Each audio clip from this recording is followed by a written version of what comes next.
ಇನ್ನು ತುಮಕೂರು ಜಿಲ್ಲಾ ಕಾಂಗ್ರೆಸ್ನಲ್ಲಿ ಬಹಿರಂಗವಾಗಿ ವಾಕ್ಸಮರ ನಡೀತಾ ಇದೆ. ಸೊ ಗುಬ್ಬಿ ಶ್ರೀನಿವಾಸ್ ಅವರು ಮಾತಾಡಿದಂತಹ ಬೆನ್ನಲ್ಲೇ ಎಸ್ ಆರ್ ಶ್ರೀನಿವಾಸ್ ವಿರುದ್ಧ ರಾಜಣ್ಣ ವಾಗ್ದಾಳಿಯನ್ನು ನಡೆಸಿದ್ದಾರೆ. ಶಾಸಕ ಶ್ರೀನಿವಾಸ್ ಎಡಗೈ ಬಲಗೈ ಅಂತ ಹೇಳಿ ಎಲ್ಲ ಮಾತಾಡ್ಬಿಟ್ಟಿದ್ದಾರೆ.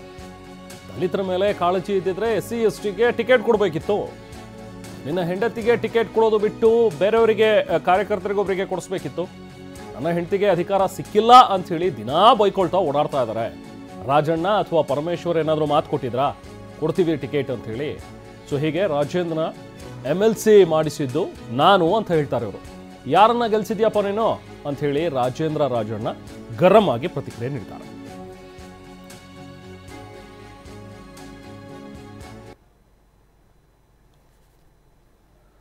ಸೊ ನೆನ್ನೆ ಗುಬ್ಬಿ ಶ್ರೀನಿವಾಸ್ ಅವರು ಮಾತಾಡದಂತಹ ರೀತಿಗೆ ಈಗ MLC ರಾಜೇಂದ್ರ ಕೊಟ್ಟಿರುವಂತಹ ತಿರುಗುಬಾಣ ಇದು.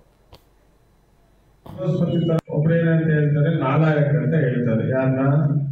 ಸಹಕಾರಿ ಸಚಿವರು. ರೈತರಿಗೆ ಕಾಪಾಡಿಕೊಡೋರು ಅಂತ ಹೇಳ್ತಾರೆ. ಇದೇ ಸೋಮಶೇಖರ್ ರೆಡ್ಡಿನ ನಾಮಿನಿ ಮಾಡಿದ್ರಲ್ಲಪ್ಪ ರಾಜ್ಯದಲ್ಲಿ ಹಾಲು ಒಕ್ಕೂಟಕ್ಕೆ. ಅವಾಗ್ಲೂ ಅವ್ರನ್ನ ನೀವು ರಾಜ್ಯದ KMF ಅಧ್ಯಕ್ಷ ಮಾಡಿದ್ರೆ ಇದೇ ಬಿಜೆಪಿ ಸರ್ಕಾರ. ಇದೇ ಜಾರಕಿಹೊಳಿಯನ್ನ ನೀವು ನಾಮಿನಿ ಮಾಡಿದ್ರಿ,